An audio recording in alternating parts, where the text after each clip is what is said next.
So hi everyone, and welcome to the first session of our Graduate Application Support Month. This month, we've geared up to deliver information sessions every week on different aspects of the graduate application process. So do keep an eye out for the ones that align best with your goals. We're super excited to kickstart this month with an interactive session on applying to graduate programs in public policy with two very impressive public policy candidates. Before I dive into their introductions, a little bit about Women in Econ Policy, especially for those tuning in for the first time. Women in Econ Policy is a nonprofit that aims to create an inclusive space for women interested in econ and policy to learn from each other, network, and collaborate. The group consists of more than 1,700 women of various experiences, ages, and backgrounds with a common interest in economics, development, and policy issues.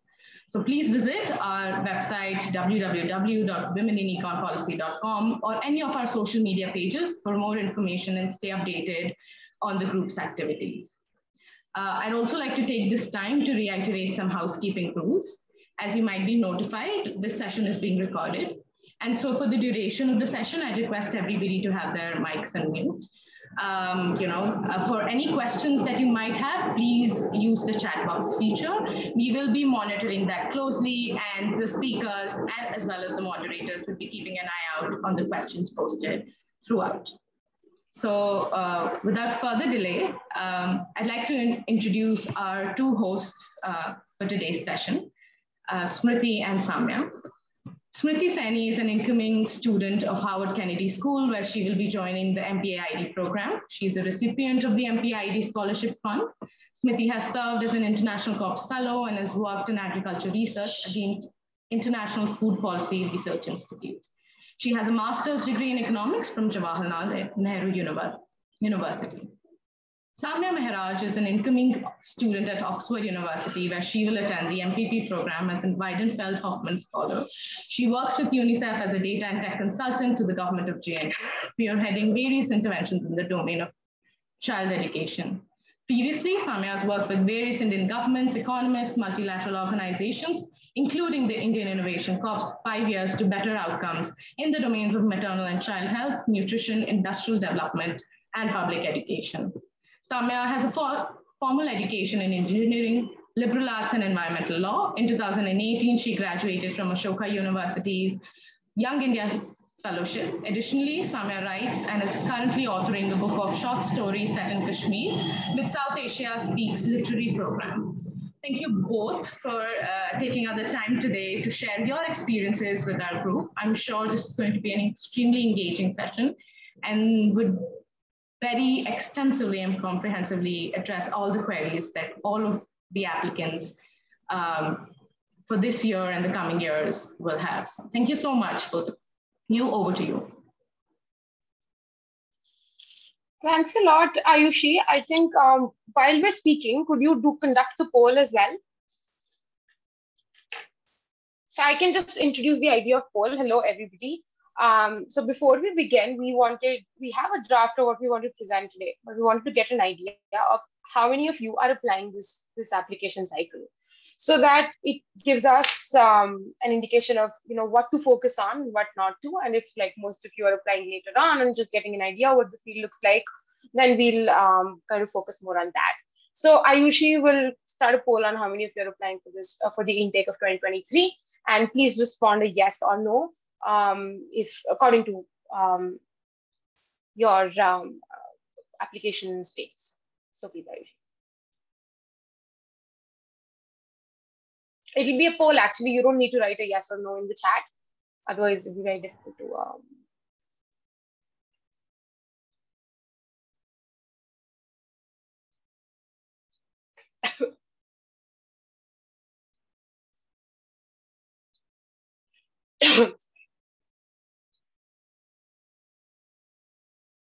Ayushi, is there, like, how does the poll work? Like, are you trying to run it? I can't hear you. Yeah, just give me a second. It'll appear in the chat box for everybody. So I'm just creating it. Just give me a second. Okay. Okay. I think in the meanwhile, I'll just go on introducing myself, and then Samia can take over, just adding on to whatever Ayushi has talked about. I am Smriti, and I will be heading to Howard Kennedy School for a master's in public administration with a focus on international development. I have secured full funding from the department for my tuition and other fee. Before Kennedy School, before applying to Kennedy School, I have had the experience of about 4 years of work, and that has primarily been in development sector. I was a research analyst when I started. I was a research analyst at International Food Policy Research Institute, where I was managing some agriculture randomized control trials as well as secondary data studies, primarily in India and Nepal. After that, I moved to International Innovation Corps, where I was working with the Delhi Tax Department, helping them boost their, augment their tax revenue and also control tax evasion. Both Samia and I have actually been part of International Innovation Corps Fellowship. That's how we know each other. And yes, so we're very excited to conduct the session. And we'll be talking about how many programs that you apply to, so that you get a sense of what a typical profile that gets into these institutes looks like. I think Samia, you can go ahead, though we have the result of the poll. Actually, a lot of them are applying. 40 of them are kind of applying this season. So good. Yeah. Right. You've muted yourself, Samia.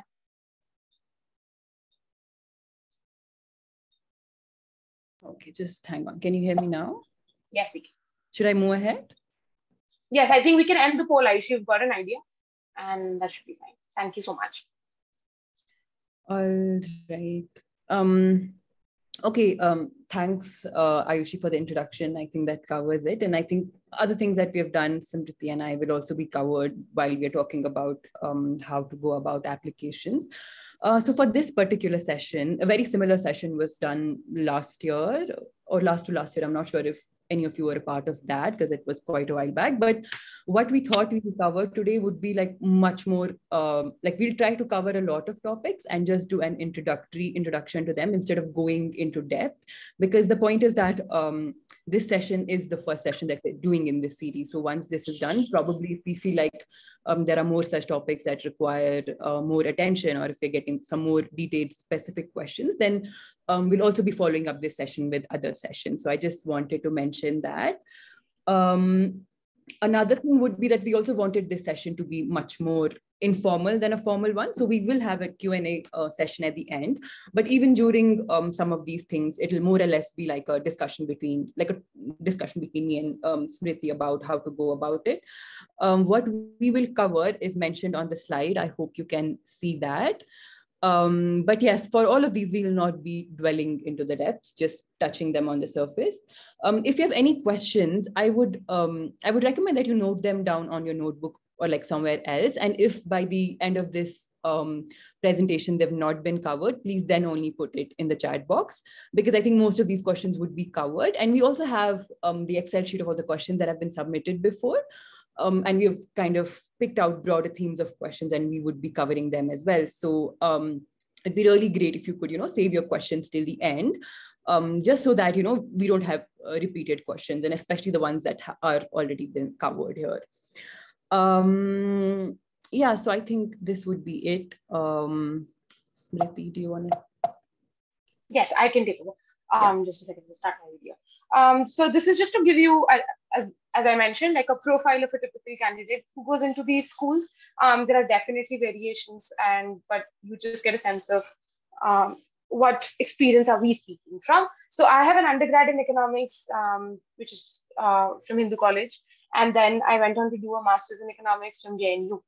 My work experience was at 3 places primarily, but 2 in terms of like the longest work commitments that I've been on. And as I mentioned, it's field and policy research. In terms of how many schools I applied to 7 schools. And you can see all of them are US schools. I did not apply to Europe schools at all, but that is what Samia did. So she will bring in that perspective. I'll be talking more about the US side of things. In terms of the admits that I've received, I have about 4 acceptances, and 2 of them were fully funded. And Harris came with a low tuition fee discount, as I could call it. And yeah, that's pretty much it. I think, Samia, you can go ahead.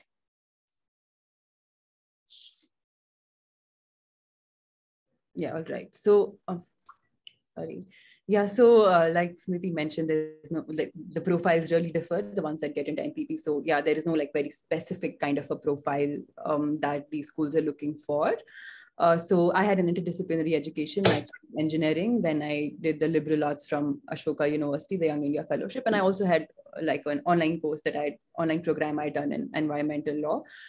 My work experience also differs from like it's kind of all over the place. So I started, I was into writing. So much of my experience in the beginning was with like literary magazines and publishing and other things. And then after Young India Fellowship, I moved into development sector and I worked with GenPact, International Innovation Corps. And most recently I'm working with UNICEF. And in the development bit, my work has much more focused on consulting, governance and implementation and not in academia or research. And I think some of these, the track I've had in my career would also explain like why I applied to different schools or what my preferences were. And same would be with Smriti. I think that would make a case for why different people apply for different reasons to policy school.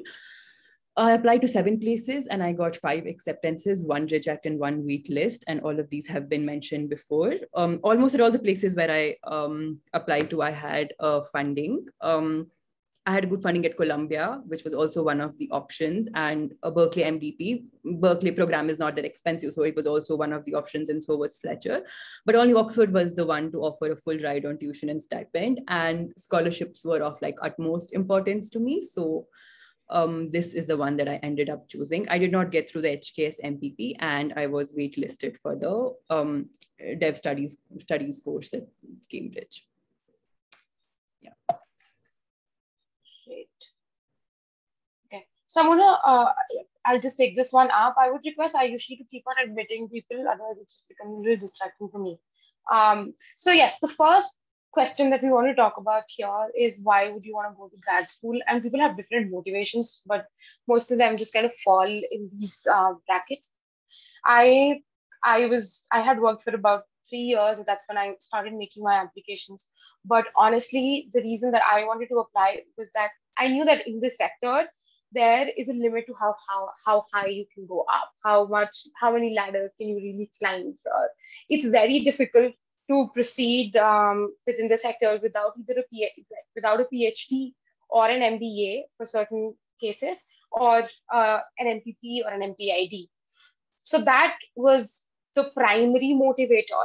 Second was, while, as I mentioned, these 3 degrees, and I'll just also briefly talk about them, PhDs, MBAs, and MPP/MPID.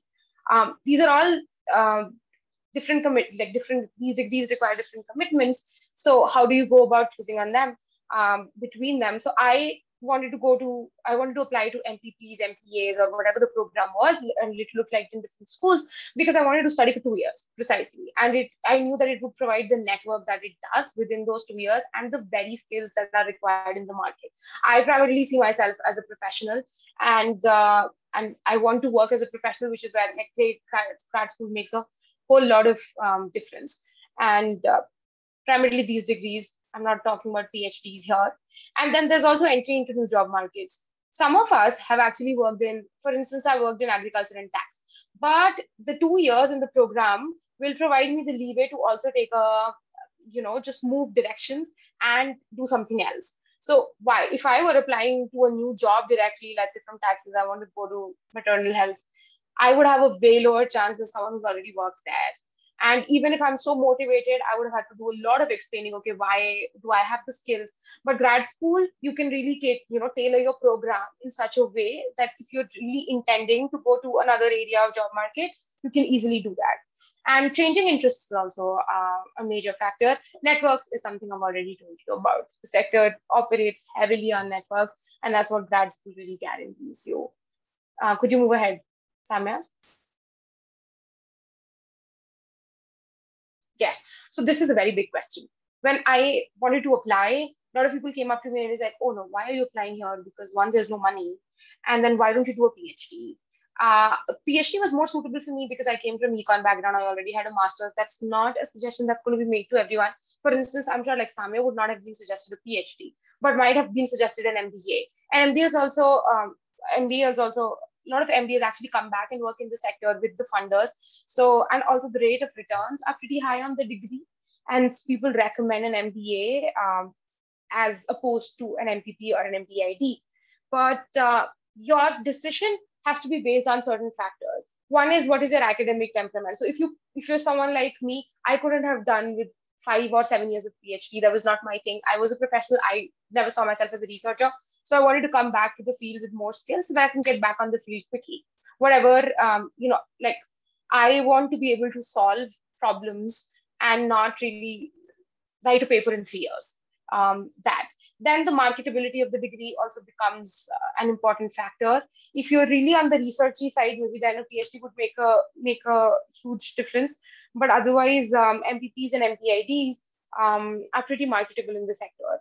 And then rate of investment, rate of returns actually on investment is also important, and work-life balance. Work-life balance is something that comes with respect to MBAs actually. It's so much about the lifestyle that you want, which you should consider when you're making this choice.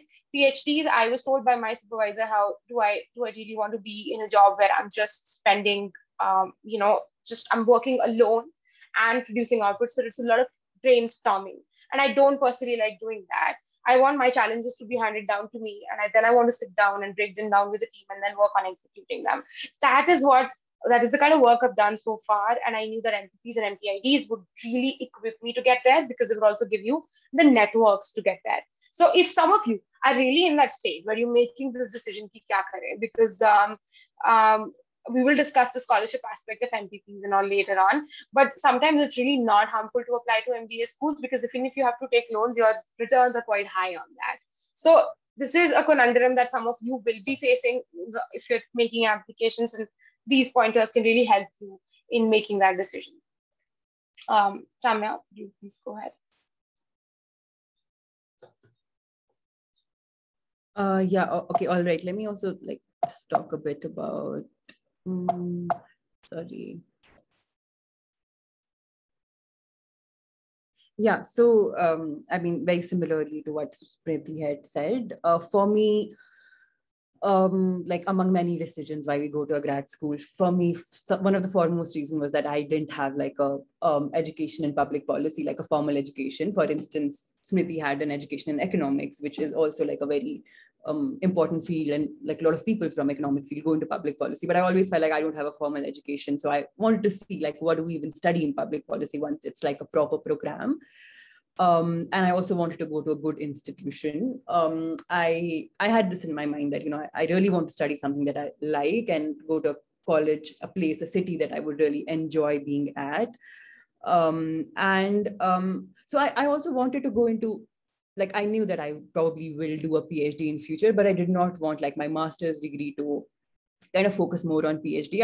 I thought that, even if you go for a PhD, MPP or an MPE degree is always a degree you can fall back on in case you need employment, because immediately after a PhD, you can't work. And if you get a master's degree in, say, development studies, that might not have the similar kind of marketability as an MPP, MPA degree. So I thought maybe for me, a master's degree, an MPP could be a way to kind of get familiarize myself with what a public policy education looks like. And I also wanted to do interdisciplinary studies for my PhD. So I was probably this is also for a way for me to explore, okay, what do I want to do for my PhD? And I also did not want my PhD to be very econ specific. I was more leaning into humanities. I want to do something at the intersection of anthropology and policy. So keeping that in mind, a very heavy tech econ, a very heavy quant course did not appeal to me a lot, which is why I did not apply for the MPAID program, which is pretty famous for its quant rigor. But yet I applied to some thinking, these skills might be useful. Network was also an important factor for me. And also my focus was on conflict regions. And, Kashmir is a conflict region. And in India, if you go to Indian schools or even as such, you can't talk a lot or work a lot on conflict, because you need to kind of look at it more geopolitically, or probably look how the situation of Kashmir or the development in Kashmir is similar to that of other regions, or can we even draw those parallels, right? So for that kind of an education, I really looked for diversity. And I think one reason I wanted to apply to UK schools is because a lot of UK schools, for instance, in US school, you'll have a particular percentage of domestic students. And for some schools, it's also about 30 to 40%. But for UK, for instance, for LSE or for Oxford, both of these have like a great diversity in the classrooms. You do not have, even from the UK, you don't have like a particular set percentage of people. So that also appealed to me in terms of what I wanted to do. So that's one reason I wanted to apply. But because I wasn't very sure about like what job do I want to do once I'm back, I was sure that I want to do something which is not a huge opportunity cost for me. For instance, I was very sure that I'll take something which gives me a scholarship, because then I'm only missing out on not earning while I'm working, and there's no extra cost to the program. So because of which, like and I'll talk about it, but my entire application process was very focused on the scholarships, much more than the school applications, because I knew that I couldn't do it otherwise. So yeah, those were like some of the reasons I had. And if you have like similar reasons, or even reasons that are different from this, it's completely okay. Different people go to policy schools for lots of different reasons, and we can't probably cover them all in the slide. Yeah. Okay, yeah. So program selection. I mean, I did cover some bit of it before, but now that you're looking at these schools, right? I mean, let's just say you're finalized even the region where you want to do your degree, right? Even within these regions, what kind of schools do you want to go to? Although, you can easily Google and say, okay, these are the top 5 or 6 or 10 policy schools. But what people had recommended me before, which really worked in my favor, was instead of asking, will this school want me? You should have a question, would I want this school, So kind of looking at what you want. And that could be not just in terms of the course or the curriculum, but also in terms of what are their career services? How are their student services? How do they treat international students? Are there opportunities available? How is their alumni network? What is the percentage of people who are getting a job? And it could be lots of different factors. So some of these are listed here. So location, I think more or less I've covered. But in terms of overall, a lot of people do prefer US, because I think US kind of opens a lot of doors, plus a lot of universities, and probably Smriti can talk more about it. But for me, the fact that I could work in UK for 2 years after my work was also like, which wasn't the case before. So that was also one reason I was like, no, I think this is a good choice. And access to the policy spaces in Europe and UK, which is a little bit different from US, but still pretty promising. For some people, the reason might be like, they don't like the weather in UK. So, they want to be, which is a very valid reason, because you have to spend really hectic months in these places. And I remember a lot of people telling me how, that their depression or their anxiety got worse in a place like UK, because it rained all the time and there was no sun. And especially for people in South Asia, they're quite used to the sun. So that could be a big factor, right? And then there's a STEM versus non-STEM. A lot of programs now are moving to a STEM degree. I think Berkeley has a program in STEM. A lot of programs in Columbia, like in the MPA program, are STEM now. And a lot of people also prefer that because of the visa, and also because of the fact that it's probably a little bit easier to find job in STEM than it is in non-STEM. Cohort size is also important. For some people, they thrive in big cohorts, and for others, they really want individual attention, right? So it could differ. There is no right or wrong answer to this. Like earlier, a lot of people were like, no, you should go to schools which focus a lot on you, etc. For instance, Princeton has a very small cohort, or MDP program at Berkeley has a very small cohort. But then I realized, I think I look for networks and I thrive with more people. But that might not be for instance, at Columbia, across their 3 programs, they take up to 1,000 students, right? I think their MPA has like some 450 people, then they're another program. So it's a big cohort size, but that also means you have access to a lot of people. But that depends on like what you want to do. Similarly, in average age, a lot of US schools have like a lower average age from 27 to like something like that. At Oxford, the average age is 33. And I also wanted, because I have like 5 years of work experience, so I was very particular about not being in schools where there are students who are right out of their college, because I really believe in peer learning. And a lot of what I wanted to learn came from the experience in field. So these things can matter to you, and checking these metrics out is important. Career services, Oxford is probably not known for its career services. A lot of people do have to look for jobs themselves, but I think some schools do provide you support. I think Berkeley, for that matter, did provide you support. And all of these schools, you know, some of these things will not even be listed on the website. Sometimes you just talk to the alumni and they would tell you that, you know, they didn't, like, for instance, I got to know that Columbia has little issues with some international students, and, you know, or like sometimes you have to pay there is like, you know, the fees an issue, you have to pay it by time. And also I loved the courses at Columbia, and I also got a good scholarship there. For me, that was a big factor, because I was like, this is the first time I'm studying outside the country, and I really want to be supported by the department. And there's course requirement, which is also an important part. And course requirement could also, you know, yeah, some courses require to take a lot of different courses which are heavy on quant and maths. Similarly, some applications require you to have a higher GRE score, or like a GRE to begin with. And why this is important, I remember last time when Sakshina had the session, she was mentioning that some of her friends or people they knew, they were really stressed about taking quant courses, and they were not able to cope with that in the policy school. So she was like, it's better you do not take those courses if you're not well aware of that, or maybe, you know, these things create problem later on. Right now it might seem like it's not a problem, but then if you have to deal with that and kind of brush up your basic mathematics while having a really rigorous time at a policy school, I would think about it. Like that would be a big, yeah. So before we move on to the next slide, I have a couple of examples to add to this one. So I'll just quickly do that. One, so Samia mentioned Sakshina had conducted this session for us last year, and she gave excellent examples which went into our decisions also. So first is location. So for instance, if you know you're working on the tech side of things and you're applying to US, you would rather want to be somewhere close to the Bay Area. So Berkeley is a very good school for you. On the other hand, if you want to work in the environment, then Columbia has a program on environment. So these are some of the things that if you're someone who's very sure of what you want to work after, you're done with grad school, then that goes strictly into your decision, should go into it. Second is STEM versus non-STEM. This was the major factor between, like in how I chose to apply between MPP and MPID at HKS. So Howard Kennedy School has an MPP, an Masters in Public Policy, as well as the program that I'm applying for, which is an MPID.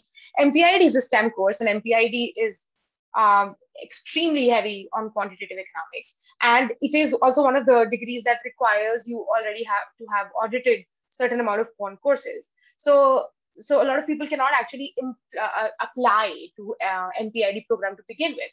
But the ones who can usually go for that program because, one, it is a STEM degree. So what STEM degree does in US for you is that you usually get 1 year of visa and you can stay back after the degree for a year. But with STEM degree, you can stay back for 3 years. So to be able to, you know, if you've taken massive loans, it's easy to kind of like pay them back when you're staying there. So please like take STEM versus non-STEM distinction into account. And that's something Sam has also told you about. Columbia has a STEM degree now. And so does Berkeley.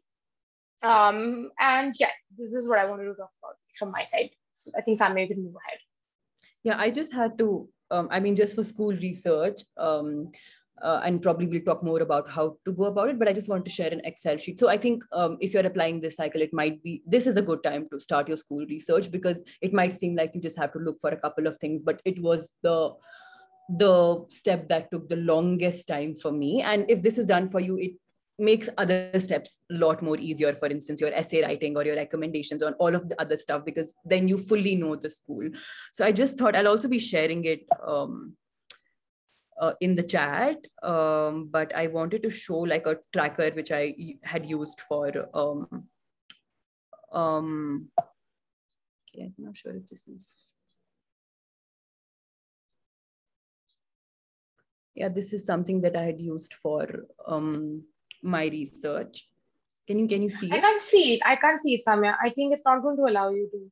Probably you'll have to back out, and then should we discuss it like towards the later part sure, of it? but I can just share the link in the chat in some time. Yeah, so this was just like, so basically what I've done in that sheet is that there are a lot of factors on which I measured schools, which included sometimes things like, you know, what is the cohort size? How many Asians do they take? And then how many South Asians? So what is the percentage? What is my chance of getting through in a cohort like that? And sometimes that, for instance, I did not apply to Princeton because I realized that they take very few South Asians, and it's very, very difficult to get through. And then that was my reason of not applying to Princeton. So those things can also help, and I'll be sharing that in some time. Yeah, so then there is program selection. Some other factors that you could also choose is the availability of TA and RA opportunities. For instance, sometimes if you're going to a program in the US or in the UK and you don't have a scholarship, the RA and TA opportunities can actually prove to be like a great set of opportunities that you can use, not only to have some kind of a running income, which could pay your expenses, but at the same time, it could also help you kind of get an understanding of the kind of opportunities you want to take after you're done with school, be it research or be it teaching or be it, even practice for that matter. So I know some schools, for instance, Berkeley offers you a lot of TA and RA opportunities. Like I'm just on that list of admitted students, and the number of RA opportunities that they send on an everyday basis is just amazing. And no other school, for instance, has done that, right? So that could be a reason. I know that's the reason one of the person applied to Berkeley, right? But what I'm trying to say there is that if you're able to work from the very first year, which is not the case with all policy schools, you can actually earn back some money, and that could be really useful. It could be as good as a scholarship at times. I remember Sakshina saying last year that someone she knew could finish their MDP or MPP degree from Berkeley in just 11 lakh after not having a scholarship because they were doing a lot of RA or TA opportunities. Then there's also type of faculty.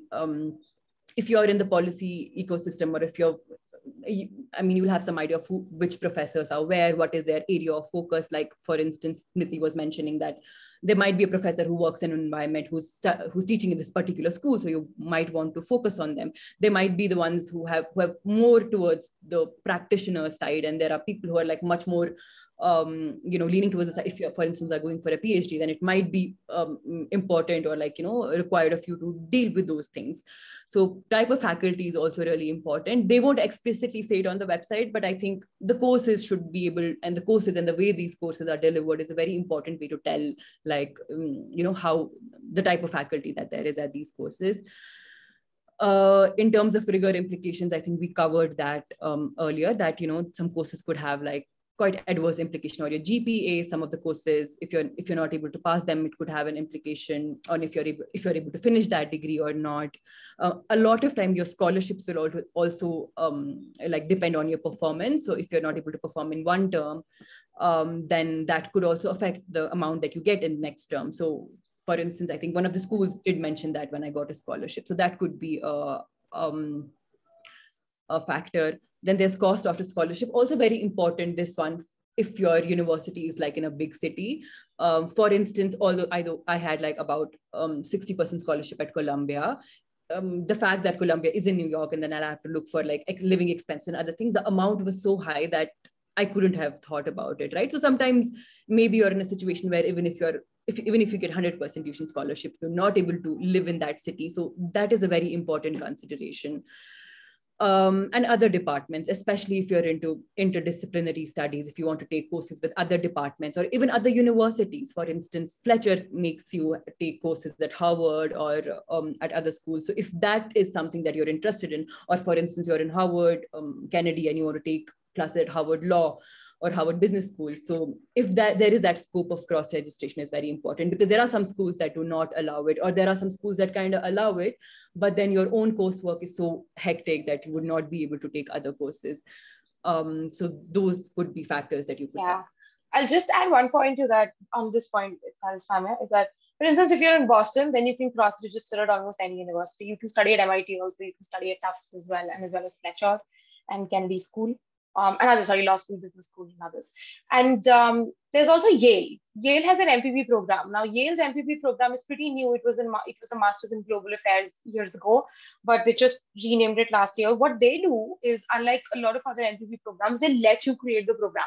So you could also be studying videography and other things. And they let you take classes at Yale Law School and Science School and all of that.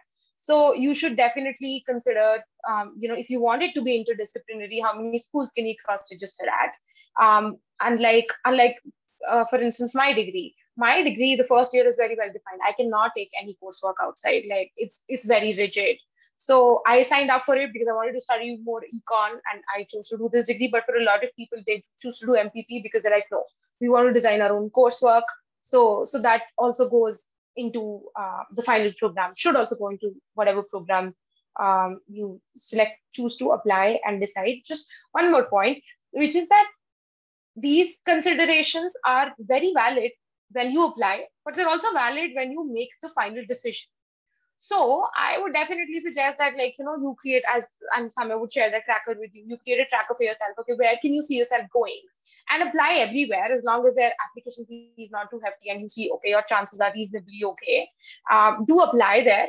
And then when it comes to making this final decision, these factors should definitely be there. But for schools, like for programs like MPP and MPID, you will definitely have to take a call in the beginning. You can't apply to two of those programs together at HTS. So ये सब आपको पहले ही देखना पड़ेगा.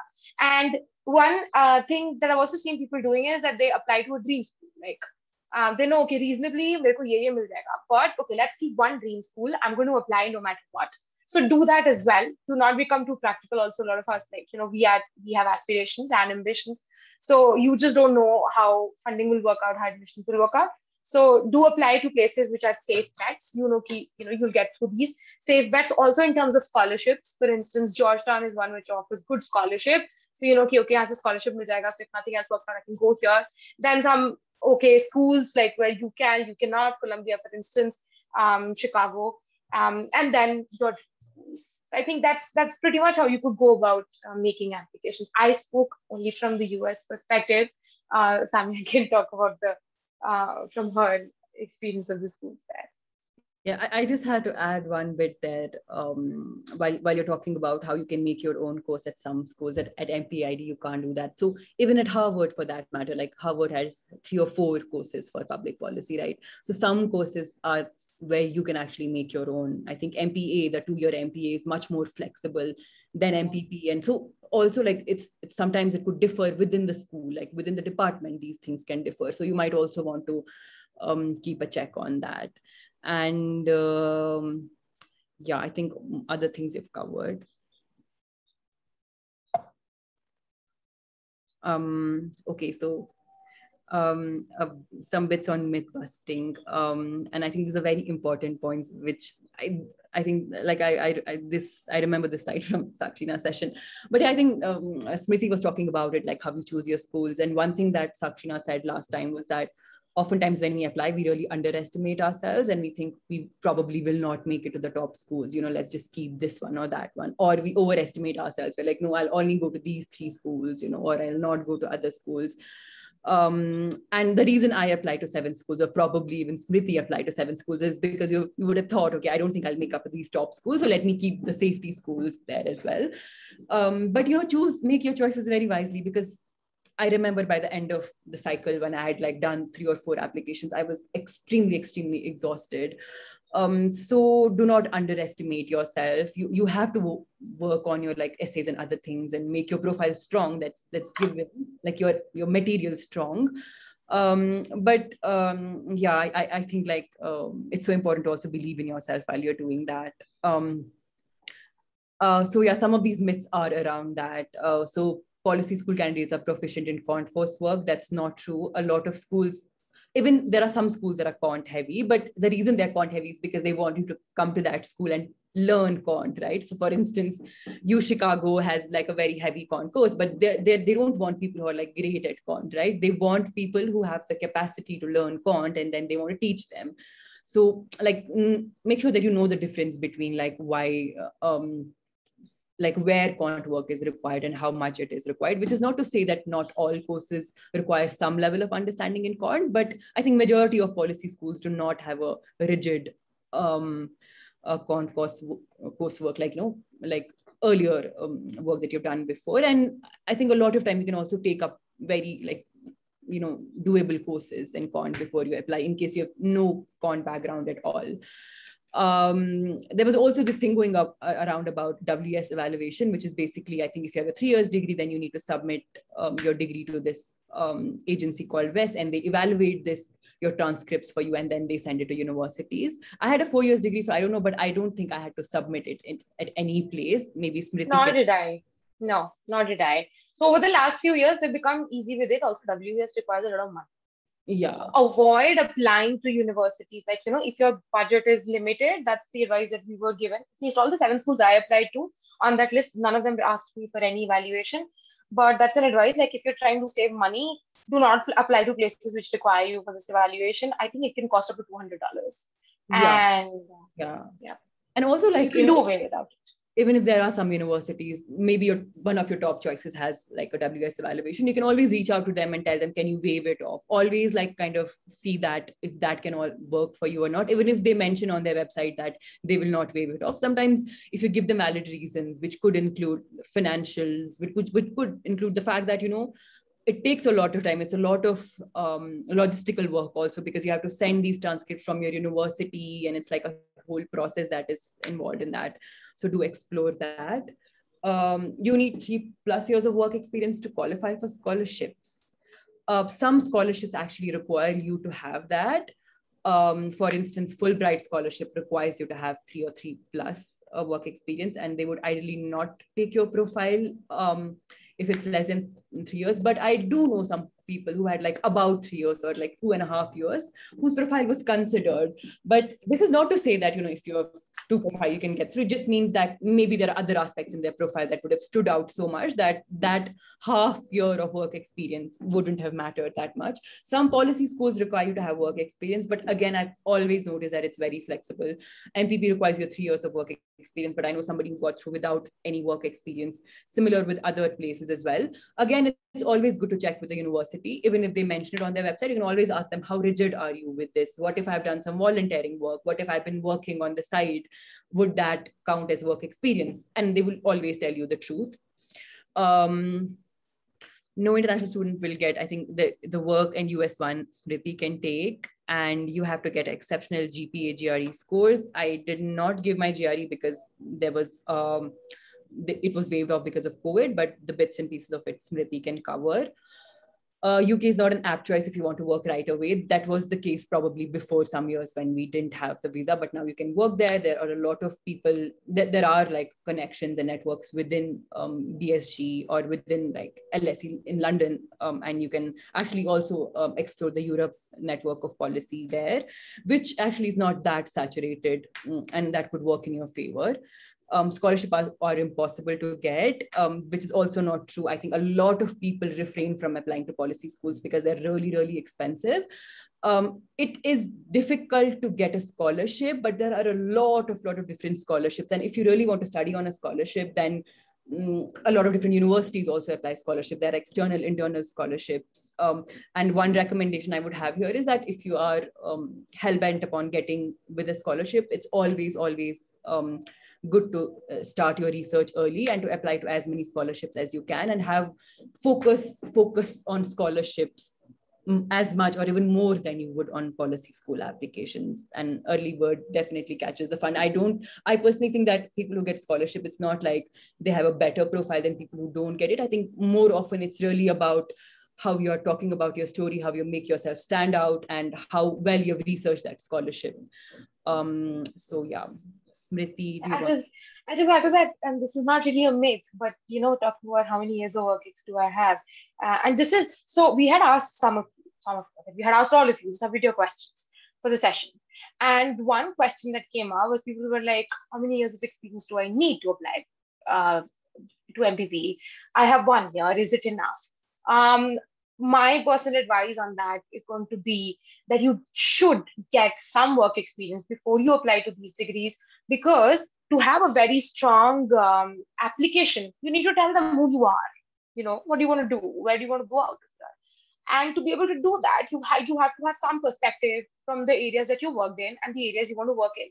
So work is important. We have, and I do have friends who went to do MPPs and other degrees without work ex.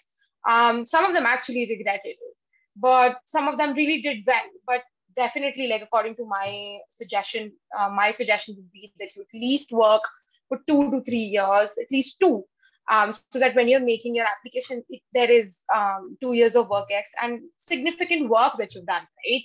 Is some impact that you've been able to create, so that you can talk about it in your story. I'm not very sure, like if you just studied and some internships and part-time work on the side, how big of a story would you be able to create out of that? So that's that. I'll just say no international student will get to work in the US anymore. It depends on visa. So I'm going to be very honest. If you have 1 year work visa, what happens is that working with consulting firms becomes very difficult. They're not really ready to sponsor you, which is why the third year, so the STEM degrees here come into picture so that you can stay back. But if you end up applying to the multilateral organizations, their visas are diplomatic visas, so they don't need to go through the H-1B system, and you don't fall in that lottery system. So that definitely is one option.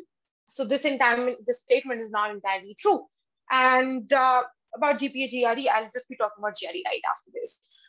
But yeah, scholarships are not almost impossible to get. Scholarships more than anything else. Prashanta, a friend of mine who's also getting into MPID, and I think is also on this call, says they work out very mysteriously, and they definitely do. You just don't know where your best bet is that you apply everywhere and then just wait and see what you get, and then you also negotiate, which is something that we'll come to later on. Samia, could you just please move to the next slide?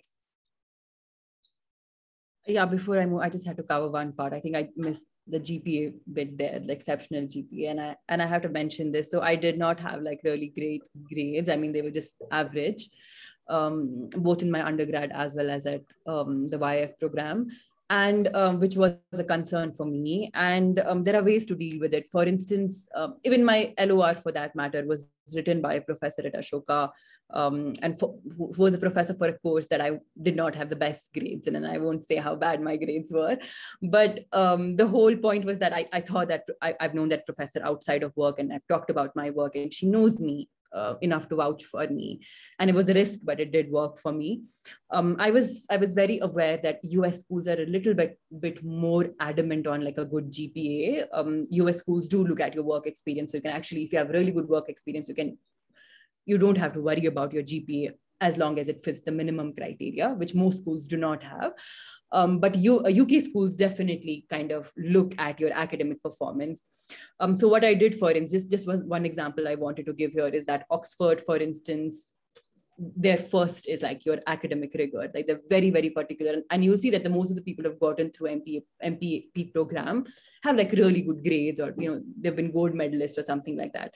But how I worked my way around it was that I thought they might look at other evidence for my academic or intellectual work. So a policy brief that I had to submit, I made it very specific to my work, and I ensured that a lot of skills and a lot of thought process, or maybe if there was some original thought that I had about my work, I kind of mentioned that there and gave evidence for it.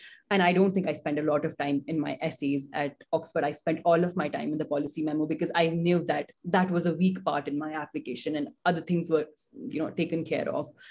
And it worked out in my favor, right?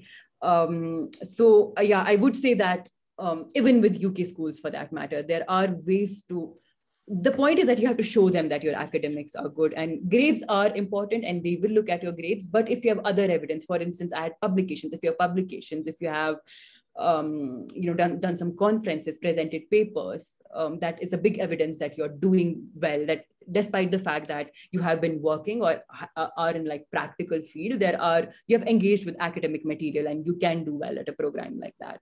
So that is something that I wanted to say. Yeah. Thanks a lot, Samia. On grades, my grades were also not exceptional. In fact, just to mention, the first very grade, like when you open my undergrad degree, I'm barely passing. And that is mathematics. And I have applied to a very font-heavy program. But the saving grace was the fact that after my master's grade would kind of saved me in the second half. But I had been working in Econ for 4 years, and because I had been a co-author on papers and also presented my work at places, it kind of demonstrated the fact that, okay, I know what I'm talking about, and I know my statistics and econometrics, which is what my program is looking for. Not every program is really looking for that in states. So, and as far as I have known, not like everyone who's gotten in, even with, even with scholarships, it's not that they are like excellent at academics. Some of us are just really good at justifying that, hey, we might not have done them there, but we've covered it up. One advice that is also given is that if you really scored bad, then there is an essay that you have to explain your scores. Then if there's a legitimate reason something was happening at that point of time, you couldn't understand something, you actually explain it there. So then you use up that space. So that's that. I will just quickly go through GRE, and we are definitely going to run over time. Samia and I were anyways prepared to take this session till late. So hang on, whosoever can, but we didn't also want to rush this session. So I will rush through GRE.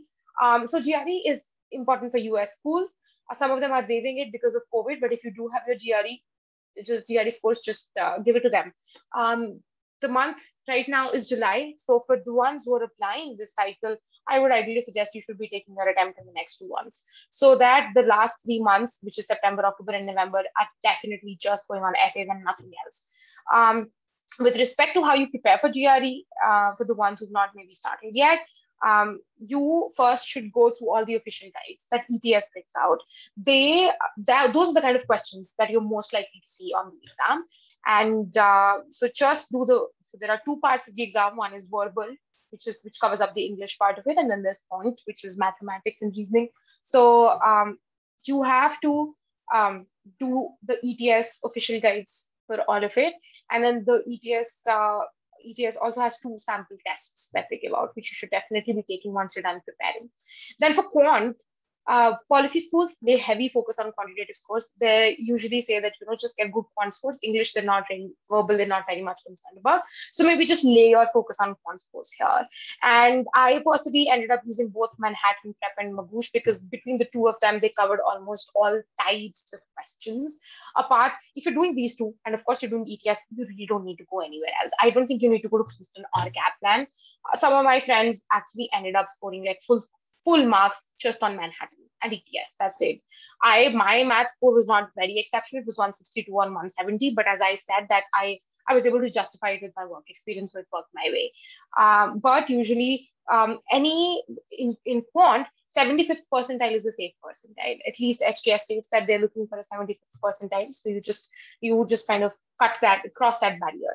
And how GRE is actually used by admissions committee is does not go into, this person is going to get into our program. Usually it is used to filter out applications. So they'll be like, okay, let's just first take out the applications where which have scored more than 70th. They're the 70th percentile in quant score. That's how it goes. But then when there are ties among 2 candidates or 3 candidates, that's when things like GRE come into picture. So just lay focus on your quant, do Manhattan and Magoosh, and kind of like spread your practice over 2-3 months.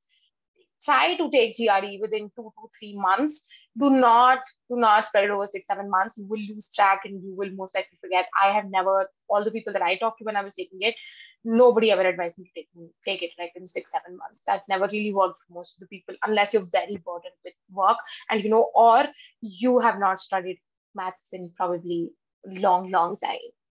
Samia, could you move to the next one? Thank you. So that's about quant. Verbal.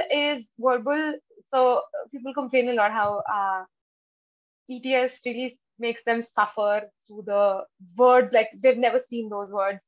So one way to learn those words is Magoosh has an app, a vocabulary flashcard app. Just cram those words. I usually write them down, those 700 words, one way or the other, they're going to come up. And at the same time, I had developed the habit of reading New York Times. So I used to end up finding those words in New York Times. And then unlike other people who tell me what nonsense are we learning, I was like, oh no, I mean, like, I feel like these words have been there for the longest. It's just that I have never known them. So I'm still very grateful to like ETS for making me learn verbal, go through the verbal part of it. That's that. But as I said, like verbal really does not come into the picture a lot. One very difficult part of verbal are the comprehension passages. They're not like any easy passages we've seen. Some of them are super complex. They are difficult science paragraphs or art paragraphs that you have to first read and then go through. So as I've mentioned, like because I used to find it very difficult to focus on science essays and then find the answers, then I started reading science op-eds in NYT regularly at a speed. So I was like, I need to understand this very quickly because in the exam I'll not have the time. So that's how it is. But in terms of how you like actually sit down and prepare, how I went about it was I just finished up Manhattan books first, covered up my basics, kept on practicing. Practicing is the key in quant. Just keep on practicing and then time all your practice sessions because in the exam, you will be running, like you will see a clock right in front of your face, and that's going to throw you off if you've not practiced before with a timer. Then there are also writing tasks. You have to write 2 essays before GRE, before the actual exam starts. So that's something you can just prepare like 2 weeks before the exam. There's really no need to bother about that. You just need to pass those. And you should definitely set aside 2 to 3 weeks before the exam date for mock tests, because it may so be that you're doing well while practicing, you're able to solve everything.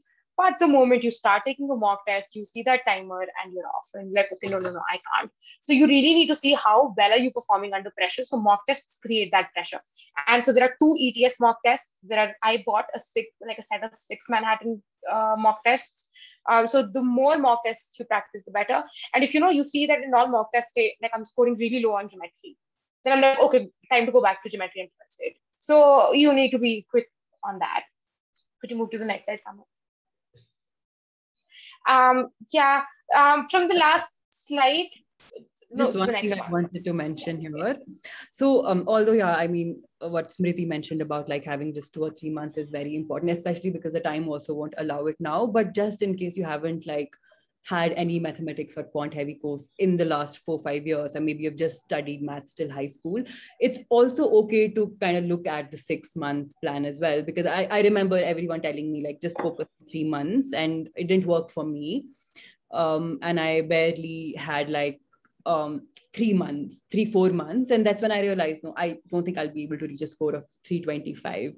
So I mean, if you feel like for you a 6-month also works, then go ahead and do that as well, whatever works for you. And I think maybe there's still time, but it's better to do like much more focused studies on GRE, maybe taking like 3-4 hours or like more number of hours in a day, rather than just doing like 1 or 2 hours and spreading it across like a number of months.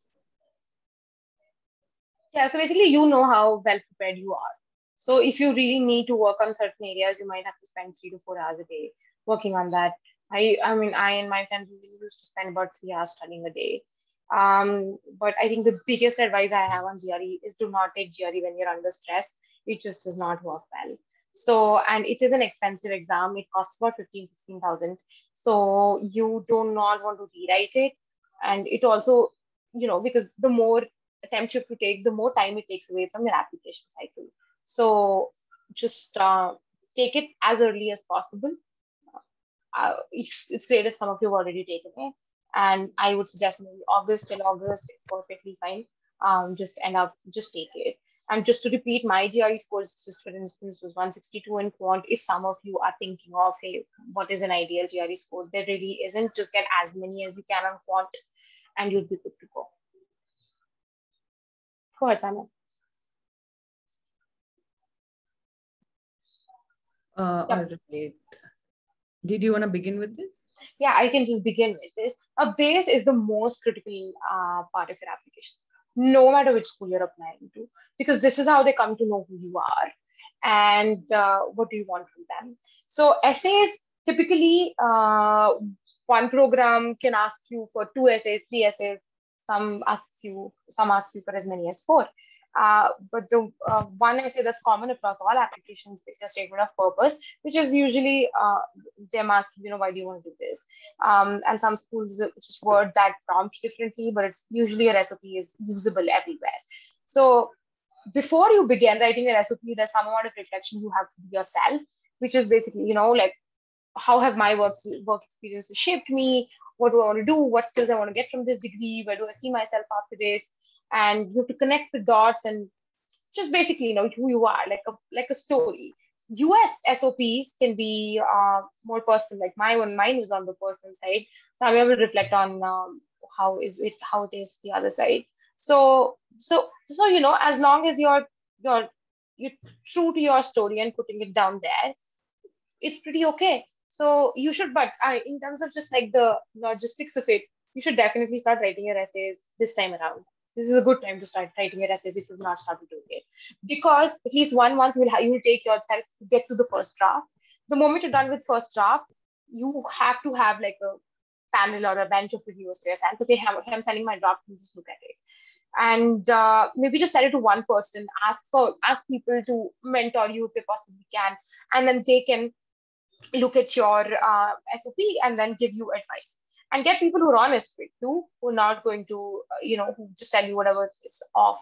And these are people who've known your story, who are also kind of familiar with the program. I ended up sending my SOPs to like multiple kind of people, my friends who were not aware of this, but they knew me.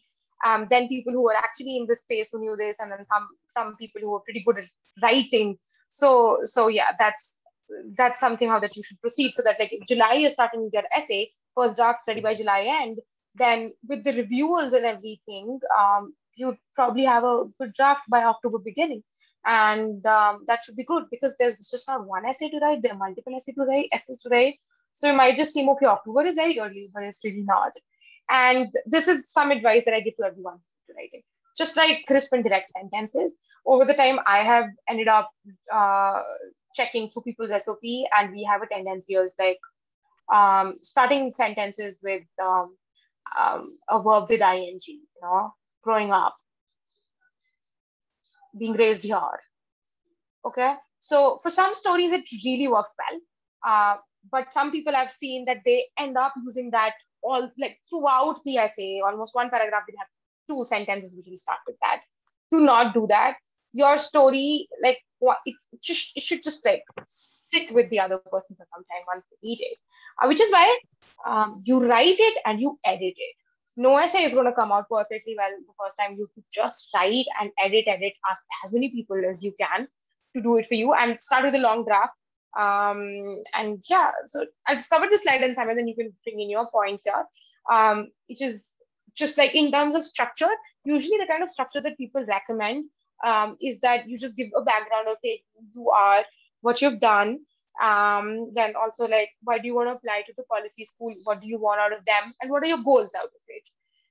Not many people really subscribe to this. There are also like sometimes people just shuffle these prompts, these paragraphs, but whatever sits well by the end of it and reads well is what works well. So that's your choice, but do make sure that you address why do you want to go to their school, why they are the one, and what will you take out of them. I understand that for schools which only give you words like 500 and 750, it will become difficult. For instance, HKS gives you 750 words, so you will only get to write maybe 3 lines on why do I want HKS, but they understand that they only haven't given you many words to do that. And just resources that I recommend to people is reading George Orwell's essay on art of writing and Steven Pinker's Sense of Style. When you're writing, when you're just in the process of writing, these things help. Samia writes, so I think Samia is probably the authority here to talk about this. No, not really. I kind of really struggled with the essay writing. That's probably what I thought. But when people review my essay, they're like, this sounds so much like fiction. Can you just make it much more academic? So that could actually not work in your favor. But yes, I did have a very difficult time writing my essays because I'd been planning to apply for policy schools for 2 years. So I had a lot of stuff in my head, in my keep notes on my notebooks. And when I sat down and wrote it, there were a lot of words, there were a lot of things. And most importantly, they weren't addressing the prompt. And when I sent my essays to my reviewer, the feedback that I would get most often, and the feedback that I am now giving more often to people, is that you're not answering the prompt.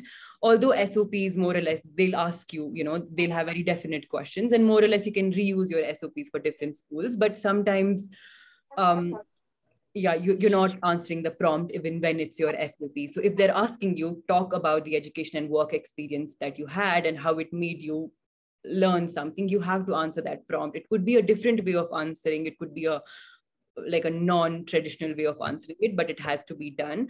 I had the fortunate, I started writing my first essays when I applied for Fulbright, which was in April. Otherwise, I'd planned to write my essays in August or September, right? But what that made me feel like is that no amount of time is enough for essay writing, because you can just keep improving them. So if you have not written your essay yet, and if there's a scholarship deadline coming, I think that's the best way to get yourself moving, because otherwise you feel a lot of friction. You can't really get to writing your essays because it's a most intimate part of your application. So I would say just write it. Your first draft is going to be longer. It's going to be really bad. And you need to have reviewers with you who will not only believe in your story and push you forward, but who will be also brave enough to tell you that this is not going to work. They would be brave enough to tell you to trash this sentence. And I mean, in the end, it is your wish if you want what you want to keep and what you want to, throw away. But you need to be in a really good mental space to write your essays. So as early as you do, better it is, because then you're not close to, then you don't have that, the ghost of deadlines following you everywhere.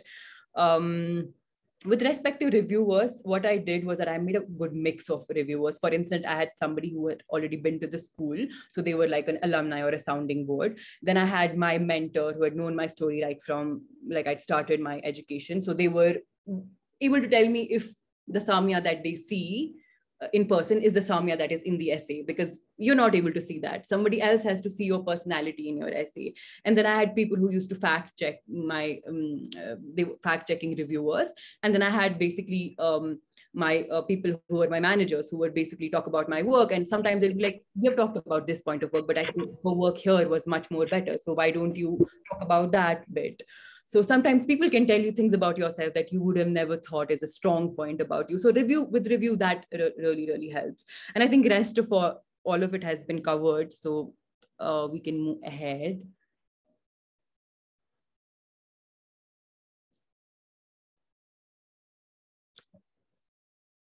I can't hear you, Smriti. I think you're on mute. Yes, sorry, I'm on mute. So I was just saying that SOP is something that we discussed, but apart from this, we're going to see a couple of other essays that schools ask for. Diversity or personal history is a consistent one. Like almost all schools will ask you for it, and they ask is who you are, where have you come from, and how have life's experiences shaped you. So they're just trying to see, this is one aspect where you can get personal, where you can just talk about a motivating factor. Mind you, sometimes they'll only give you 250 words to do this, so about like 3 paragraphs. And some will give you a longer page to do it.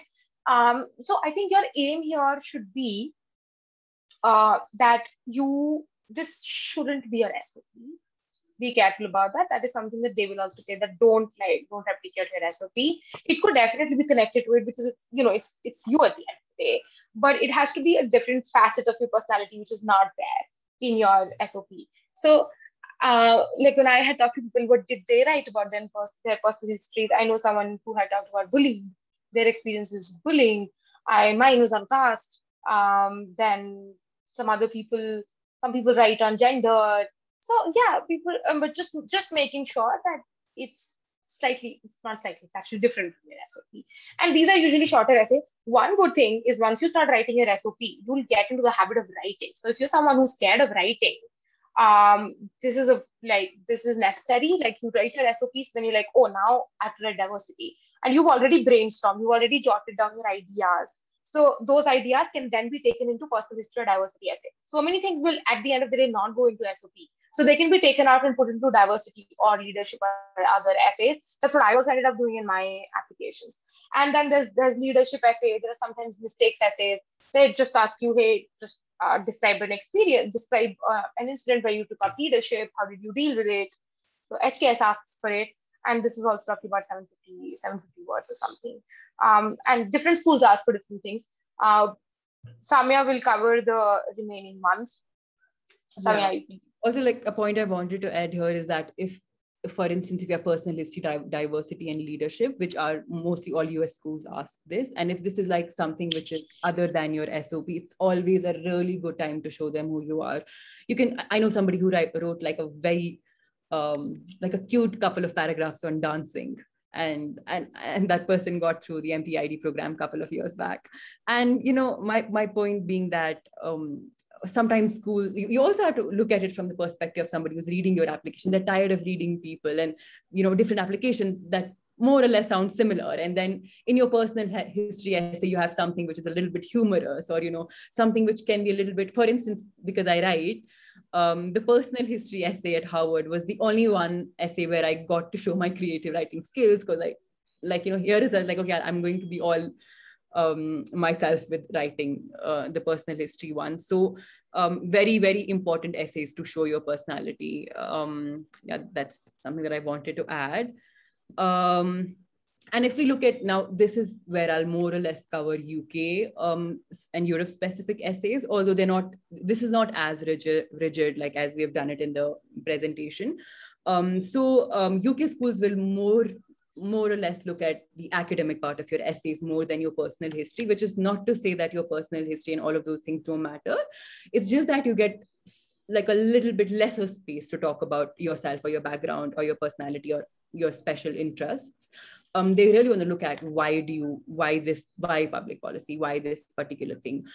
So for instance, for UK, for Oxford, we had a public service essay and we had the main academic essay. So a lot of things that I talked about in the personal history on and other things, I kept it for the public service essay. And I dedicated my entire SOP about talking about what is my vision for policy of the area of the particular domain that I have been working in. This is also in academic, for instance, at Cambridge, LSE or Oxford, these are the schools that I applied to. You also have the opportunity to talk about some literature or papers that you've read, but not in a way where you're quoting these authors, but in a way that if at all those papers affected your work, or if they taught you something new or brought you into a different direction, this is also a time to talk about some of your publishing work or something. I did not go much in that direction because I think I really wanted to focus on conflict and development in conflict regions. So yeah, this is what I focused on. I would always recommend looking at the websites. Sometimes the tone and the language in the websites is the very much, you get like the kind of applications that they want. For instance, the tone of like the web page, the public policy web page of Harvard or Columbia, they're very different from each other. Similarly, Cambridge will not really look at for instance, the MPhil program, the MPhil in development studies, they do not look at professional work much. They're very, very focused on the fact that you will be probably doing something research focused after that. And they wrote to me personally and told me, why don't you apply for other courses which are more professional focused, rather than something which is like more academic. Policy memo, I think I briefly talked about this before, but again, this is your opportunity to talk about what you've learned in public policy, how has your thinking evolved over the time, or also a chance to talk about more of your academic work. A lot of time people don't understand that. I mean, so for instance, the Oxford or even Princeton for that matter, like they mentioned they want a policy memo, but there's also a slash and they say policy analysis. And they also mentioned they're looking for original thought, critical thinking, something that is challenging the status quo. And a lot of people look like they take policies and they analyze it, which more often works for applicants. But I just wanted to say that that is something, you don't always have to follow that pattern. I took up basically a policy issue, which was in data because, I'd worked in data. So I thought maybe if I critique data and talk about the issues with it, that is something representative of my experience. And if you look at that and connect it with your work or do something on your own, like if you've done some research on your own and you want to reflect that, it's a very good opportunity to do that. If you're not sure if you can do that, I would recommend reach out to the school instead of talking to an alumni or something, because mostly people just write policy memos about a policy, but you can experiment a lot with these things. Yeah, I think this has been covered. Samia, sorry to just interrupt. I just want to clarify, when you say that if you cannot reach out to the school, you mean that like if you cannot write a policy memo to the No, I mean, if you're not sure about if the policy memo can be strictly about a policy which has been a bill, which is a legalized policy, for instance, about GST or about, right? Or it could be a policy issue. Like, for instance, can it be like a very governance-based issue in policy? For instance, I talked about how there are issues with the administrative data systems that we use to make public policies, which is not a policy, right? It's a very policy-based issue. So sometimes if you're not sure that if you can take that path, then you can reach out to the school and ask them, Another advice I here have is, at least and that would work even for Princeton, Harvard has on its website has award-winning SIPAs. SIPAs are policy analysis like papers that their students have written. So their SIPAs for MPIDs, and for MPPs, the policy some exercise analysis, PEA. Now go just get them and have a look at them. And you will know that, okay, this is what their students are writing. So your policy memo should at least in terms of the data that you're using, the citations that you're making, should at least come up to that standard. I think just to get an idea of how do people write policy memos, if you've never written one, I think that could be a good starting point. Yeah, so sorry, Samia, go ahead. Yeah, and sometimes the expectations of US school in policy memo can also differ from UK schools. And I can't like tell a very strong difference, but it's always good to read the website and you'll know what the difference is. This has been covered. Yeah, I think I've covered most of this. Just a couple of things about policy memo. It's very important for you to understand that the other person has very little time to read your application. There will be a dedicated time. So if you're compartmentalizing, if you're using tables, if you're using bullet points, if you're highlighting headers and you have subheaders, it makes it very easier for the person reading, and it also works in your favor. You can always do something which is related to your work. I think if it's great, if there's something around your work that you're confident about, it's better to go in that direction. If that's not related to your work, it's better to do something that you're familiar with, that you've read upon. I would recommend against doing something which is completely something that you've not heard of before. Not that you can't do it, but oftentimes unique reflections come when you've worked or engaged with that topic more often. Yeah, and some programs prefer academic samples. I didn't apply to a program that asked me for specific academic samples, but there might be programs that will ask you for your essays or papers and other things. Smriti, you want to add something? No, nothing. I've just shared the links here for everyone to go through. And we just left with scholarships and just some financial feasibility part of it. And recommendations also there. So Samia, maybe let's just wind it up in another 15 minutes, I think. Yeah, sure. So for the recommendation bit, I would, there's a lot of confusion around should the person who's recommending you be like a famous person or like some big shot in academia or like in practice, or should they be somebody who know you very closely?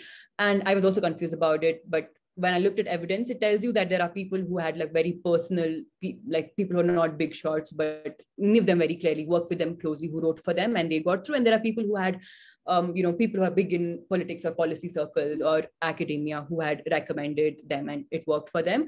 I would always recommend, if you have the capacity to make a mix of your recommenders, it's always better to do that. You should always write a couple of bullet points to your recommenders on like what would they like to comment on, what would you want them to comment on, and always give them some examples, or like if you think there are certain times that you have done some work, if they're not able to basically do it for you, then you give them some examples so that they can ensure that all of those things are covered when they're writing your recommendation letter. Yeah, which is like offering talking points in advance.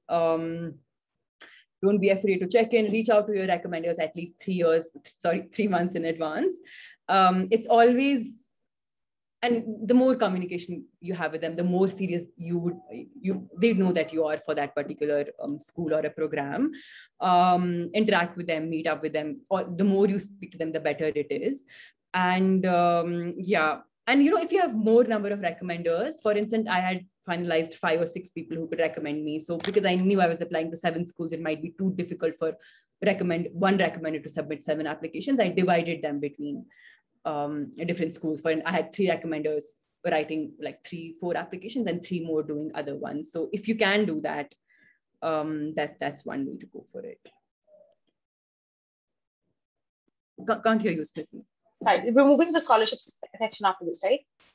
Yeah, let's do that. I will just, before we start doing that, I will just make 2 points for the recommenders. One, a lot of us, because we've studied from, not really that, it's just that so many professors of ours will be like, oh, just write the recommendation for me and I will sign it and I will email it. And that has happened to a lot of people where like your professors especially, managers usually do write LORs, but professors are usually like, you write it yourself and then I'll just email it.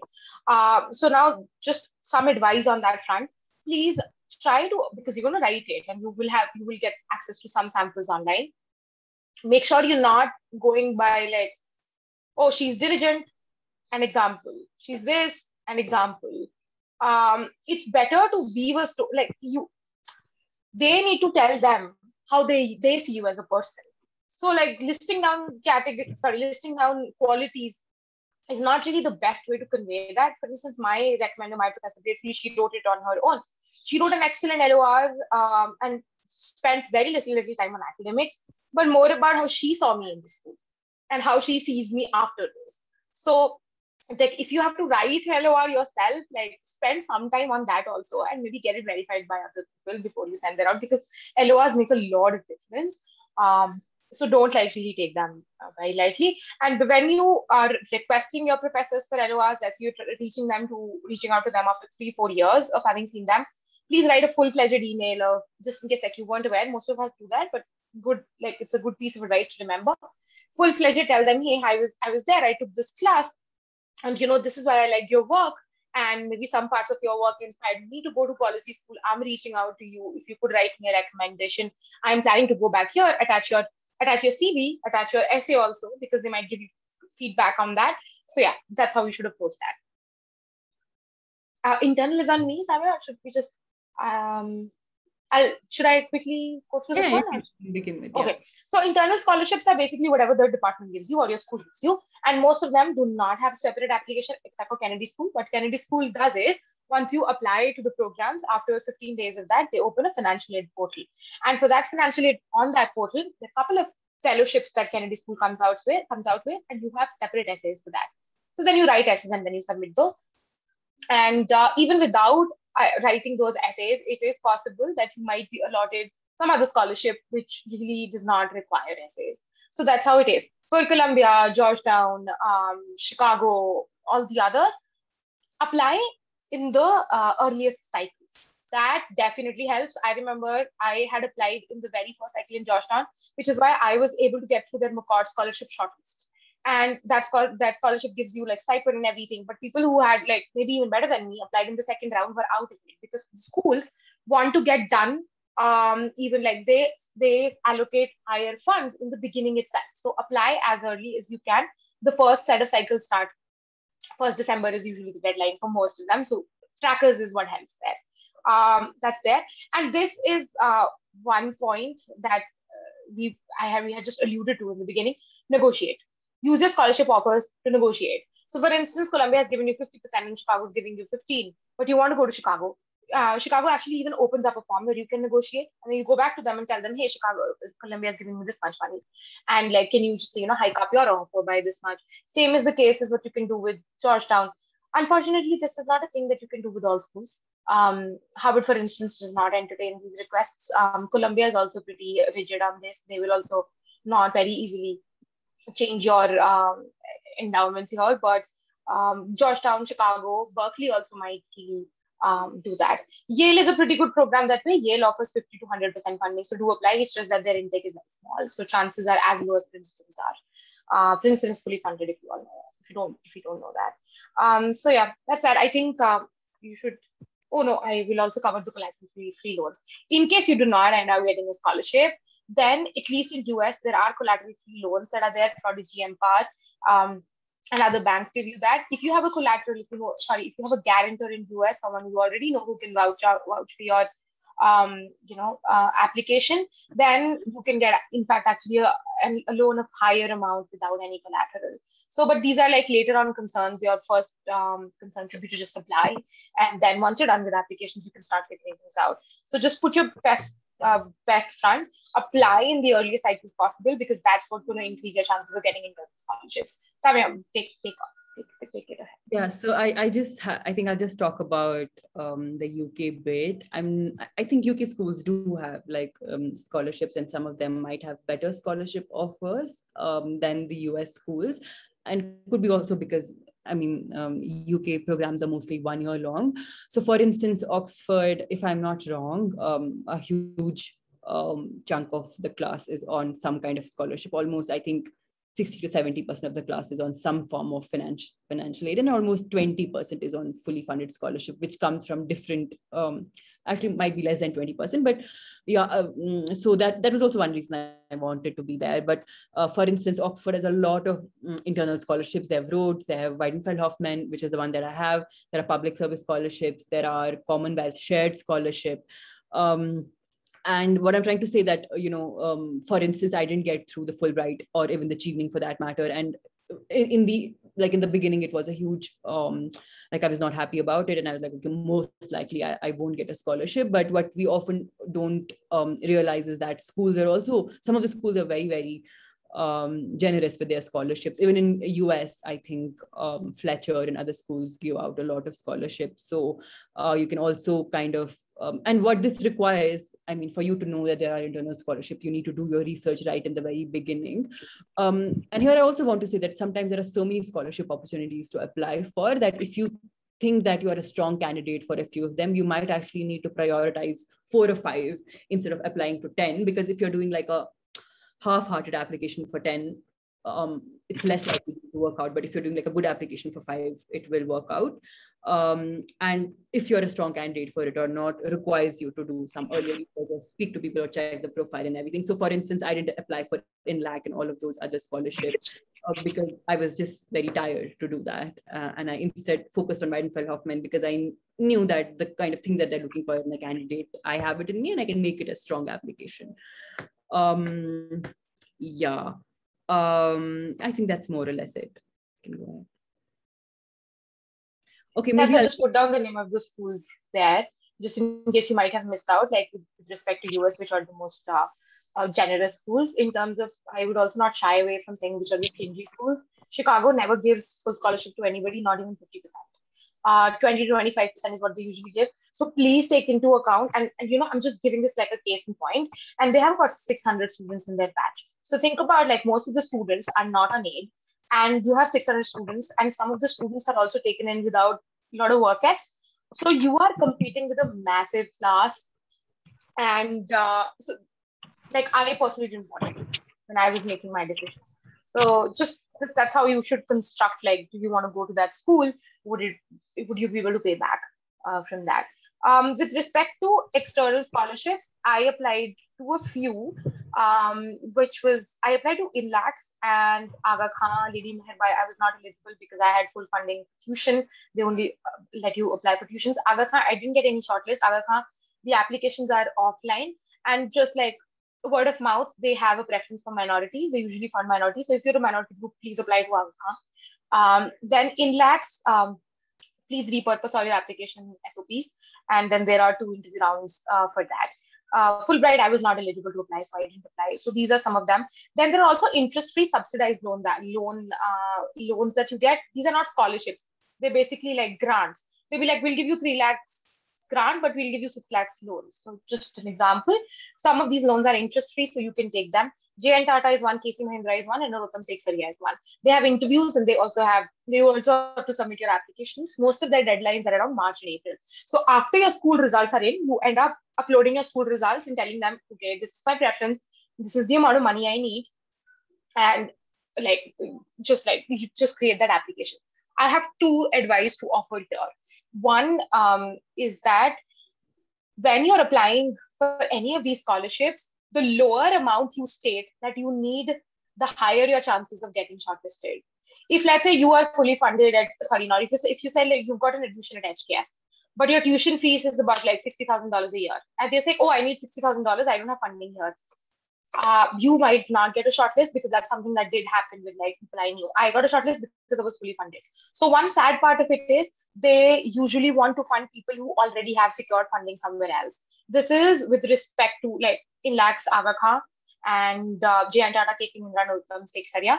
These are the ones I'm talking about. I'm not talking about the UK, Commonwealth, or any of that. I don't have experience with them. So one is that if the more money you have, the more chances you have of getting shortlisted and getting scholarship. Second, you will observe that one person who ends up getting one scholarship also ends up getting the others, because they have secured funding from somewhere and the others are more ready to back them up. This is something that was told to me by people who actually held 2 to 3 scholarships. And once I started sitting in the process, I also realized how it was happening. So some bitter truths that people are not very aware of, but you should definitely know. So for instance, you're making a call between Columbia and Harvard. In Columbia, you have 50% funding, and Harvard, you have nothing. I would definitely suggest you put that, hey, I'm going to Columbia, I need 50%. Your chances of, getting a shortlist are much higher, because you're asking for lower money. You're not asking for full funding.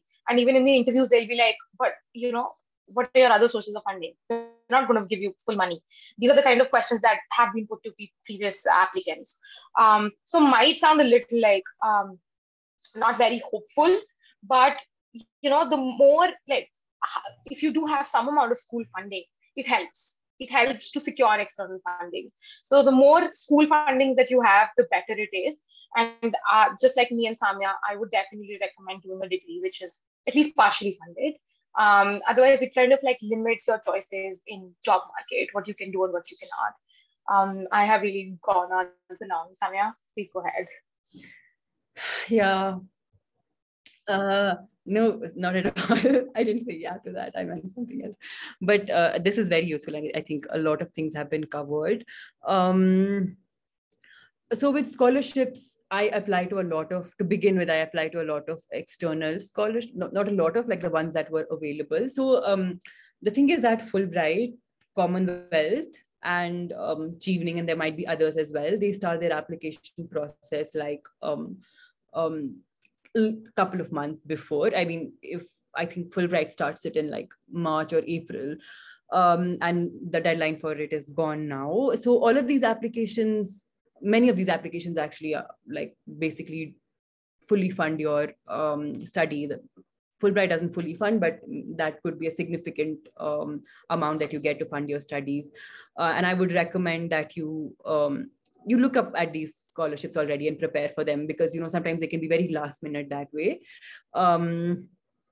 About most of the scholarships that are external, especially these Fulbright, Chevening, and Commonwealth, because they're funded by the governments, they're very, you know, like, you know, they want you to be the ambassador of the country. They want you to return to your country after 2 years. So if you want to work in the US or UK after, like once you're done with your studies, then they might not be the best option for you. But I think people regardless apply, because having a scholarship still matters.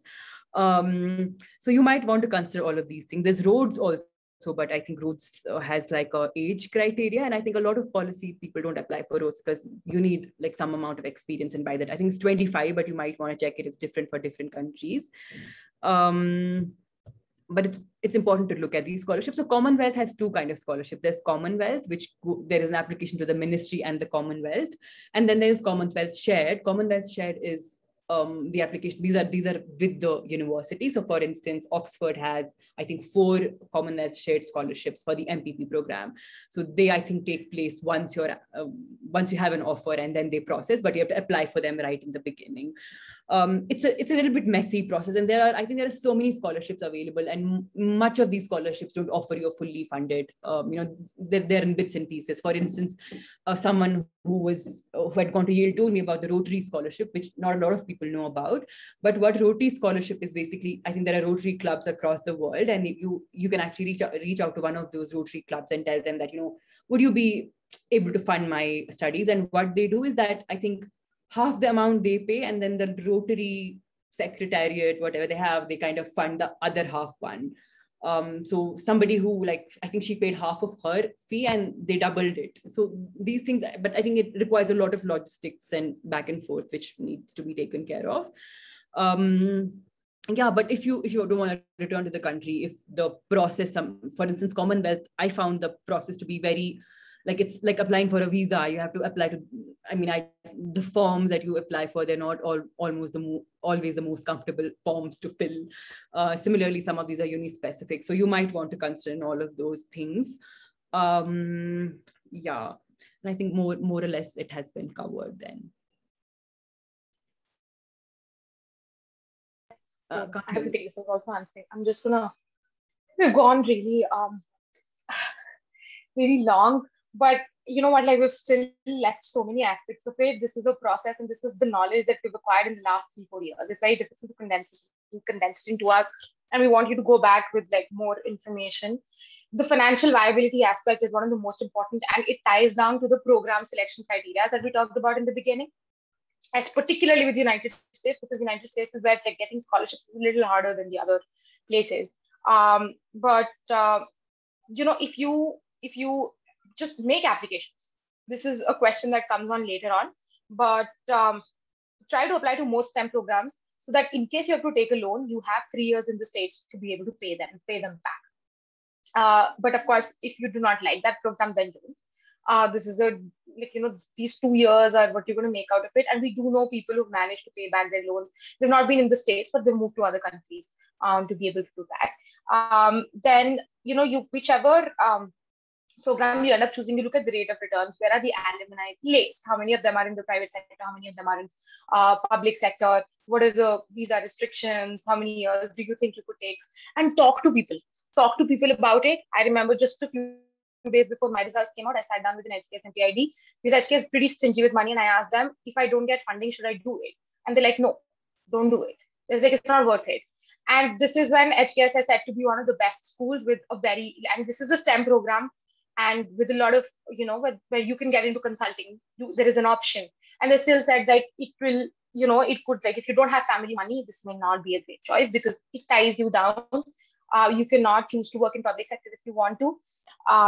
So yeah, these are some of the things that you should look at. But one point I want to mention, which is also with respect to Harvard here, I'm not very sure if other universities have this, but we're not aware of it. Harvard is an LRAP program. So if you end up borrowing, what they do is that you end up borrowing, and let's say you're working in public sector, but you're not earning as much money as they've defined, then they end up paying some of their loans. So that program is something that a lot of students that have subscribed to, and they kind of like vouch for it that it's working well for them. Yeah, so that's that. And you should also, as we mentioned before, look at how much money you can make from PARships that you're at least able to cover some of your living expenses. Yeah, so that's that. Please talk to as many people as you possibly can.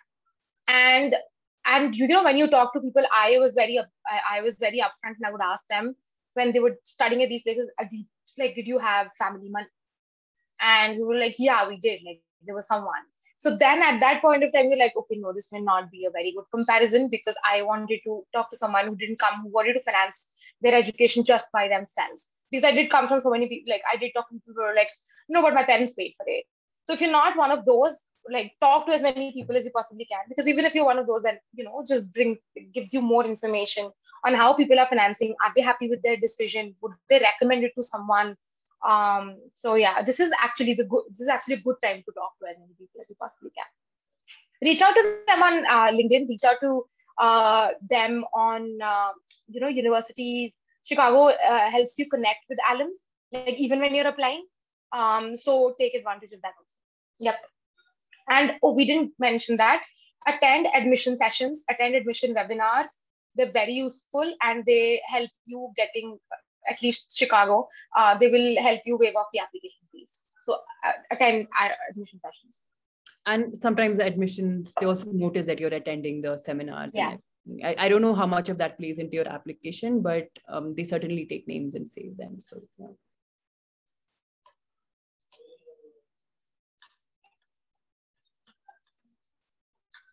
Yeah, I think this is our last slide, right? I think more or less everything is here, but let me just quickly go through this. So a lot of schools give you not a lot of schools, few schools give you an option to schedule an interview if you want to. For instance, Fletcher has that option. And if you want to schedule it, you can. It's always better to do it. It tells them that, that you're interested in the program and that you're showing something, which is, because sometimes people just submit the same SOP, or they make some changes here or there. But if you're attending a interview and you're scheduling it, even though it was optional, it shows good on your profile. Apply early, attend webinars. I think we have covered it. I don't think a lot of folks actually give you application waivers. I ended up applying a lot of admission webinars, but I think only U Chicago gave me a waiver. But regardless, they're very useful. You can, if you don't have, for instance, contacts with alumni in a particular school, or for instance, maybe your focus, because my domain was conflict, right? So a lot of time I reached out to schools and told them, can you connect me to alumni who are working in conflict, etc. So that was very useful. And most of the times they're really, really helpful. Follow their social media, always helpful, and enroll in courses for credit. Especially if it's required, especially if some particular requirements that they're looking for is not in the education that you've done before.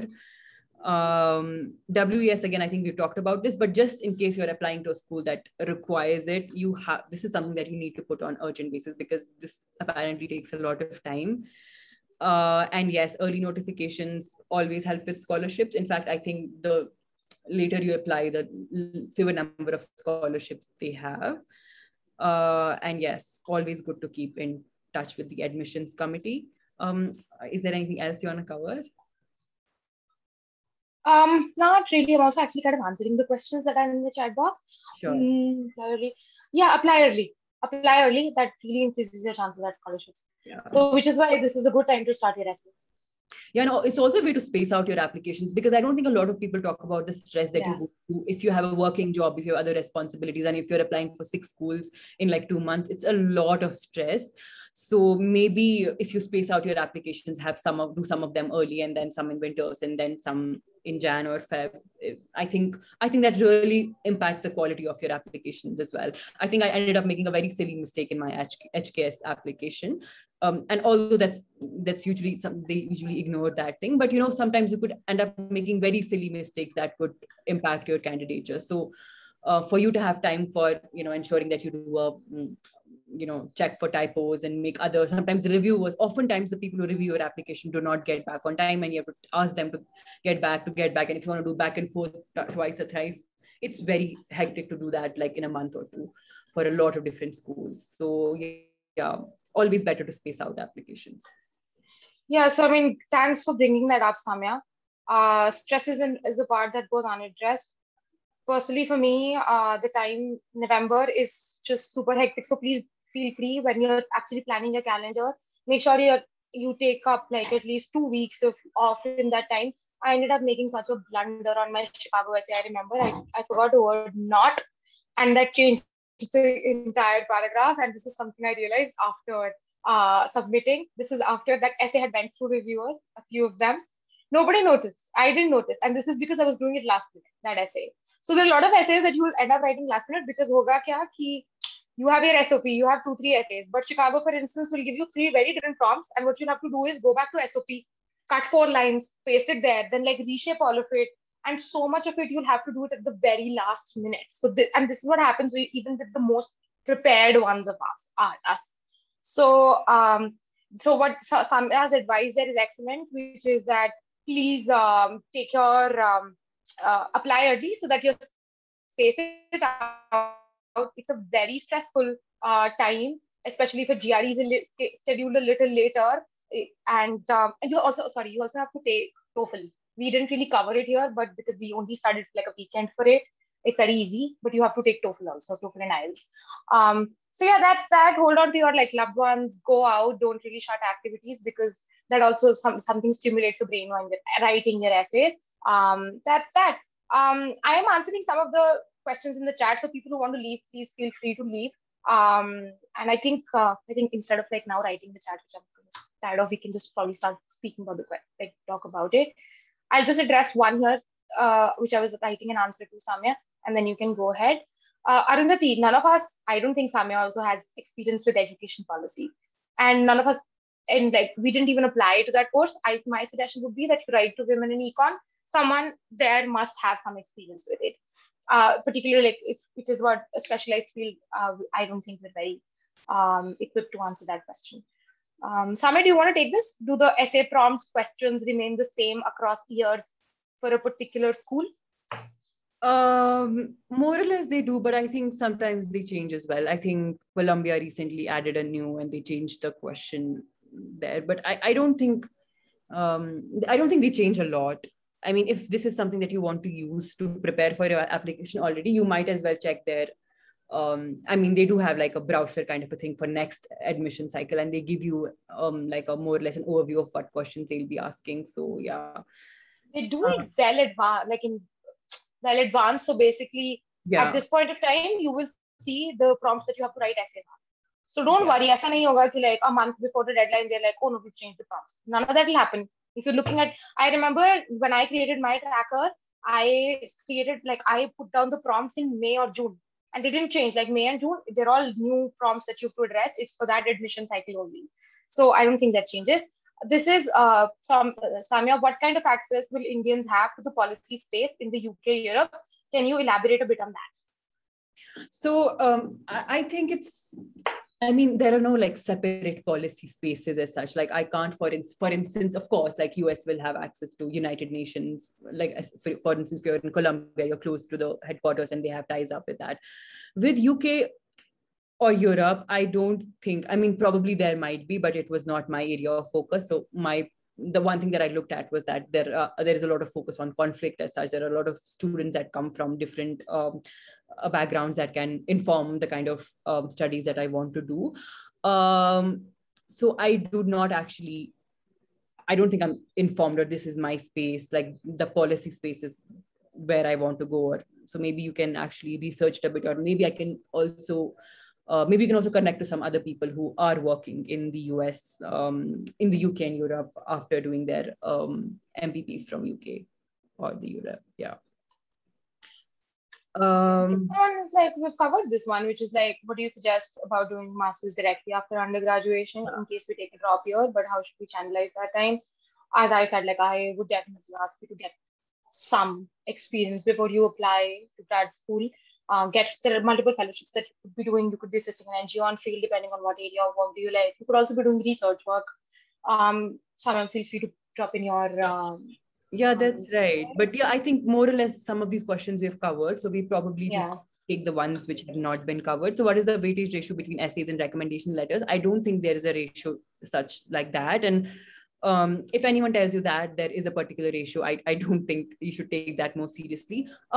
I think sometimes, of course, your essays matter because that's your own voice, right? Because that's when you're telling your own story.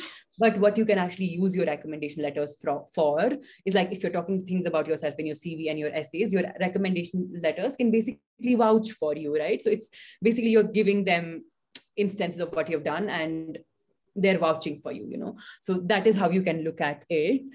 But there is no such ratio like that. I don't think what is more important, if that is what your question is about.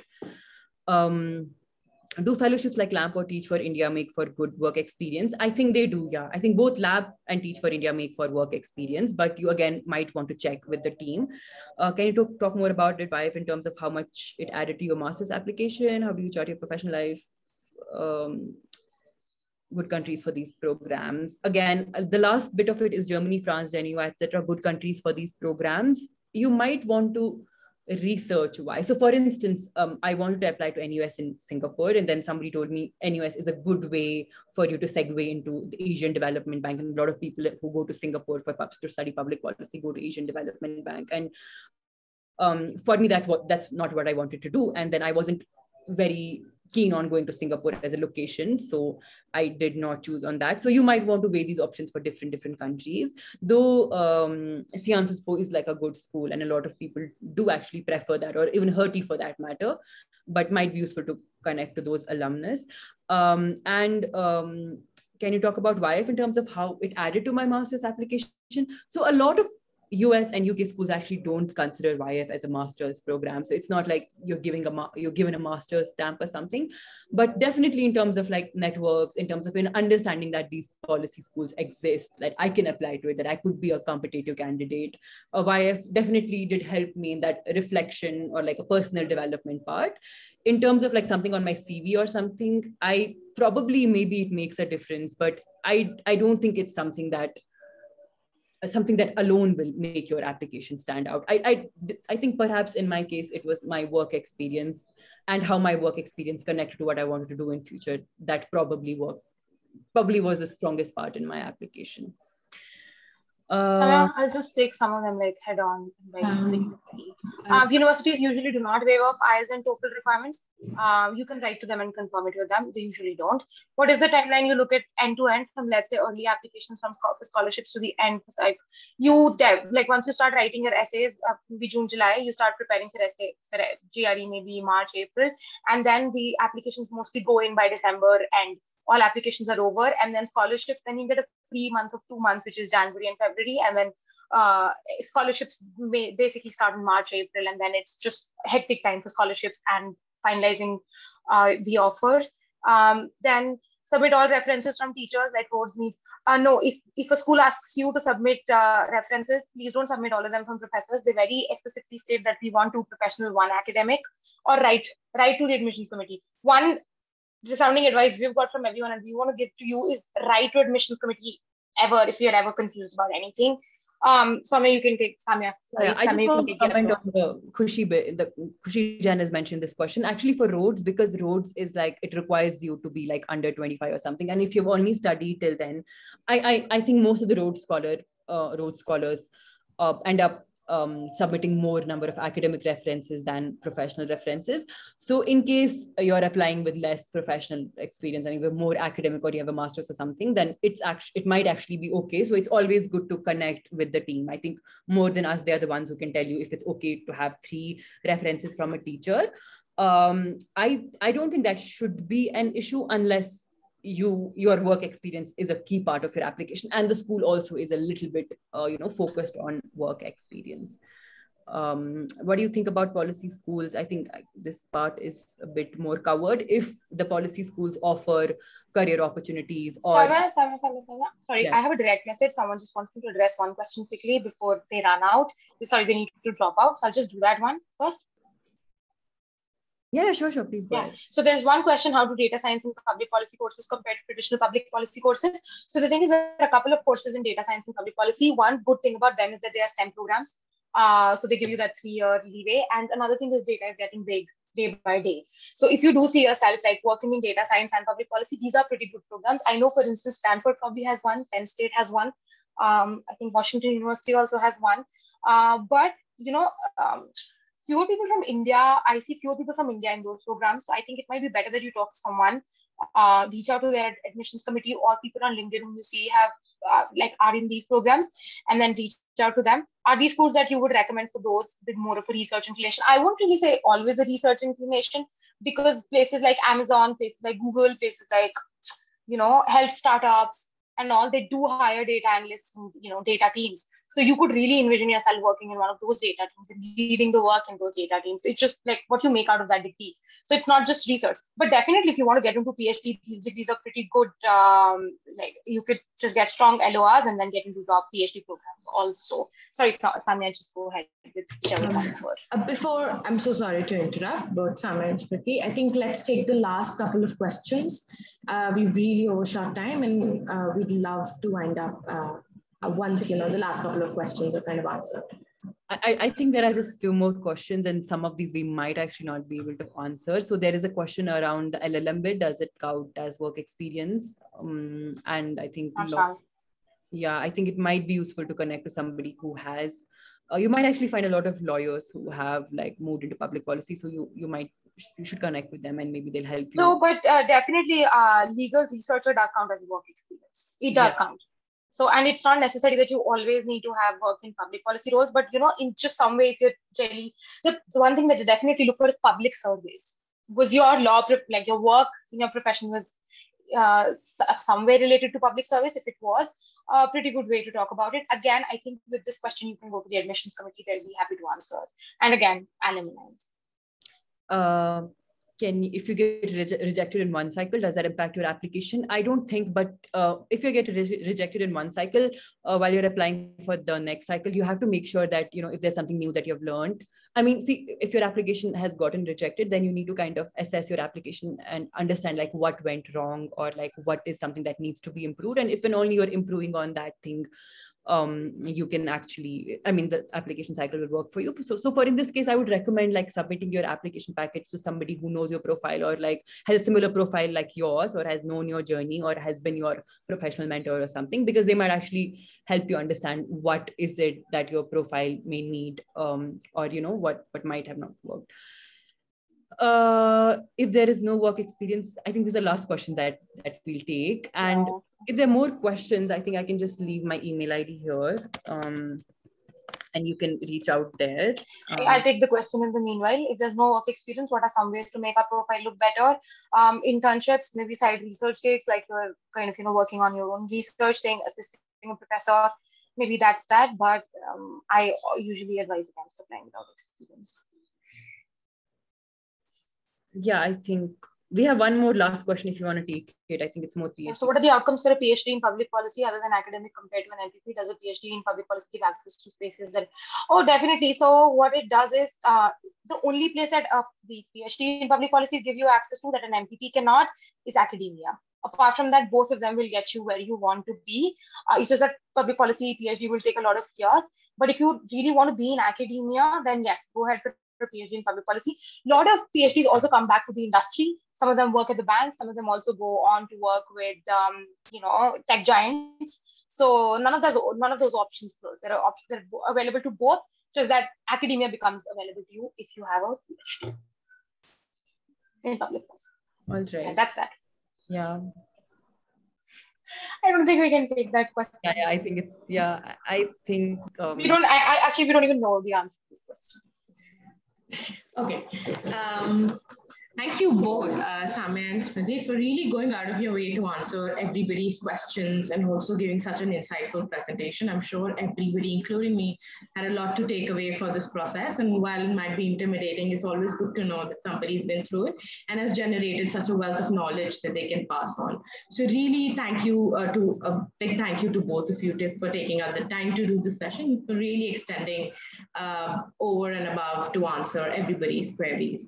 And for everybody who joined, thank you so much. We also, this application month, will have recurring sessions every week. So please keep an eye out for the ones that you find relevant and tune in.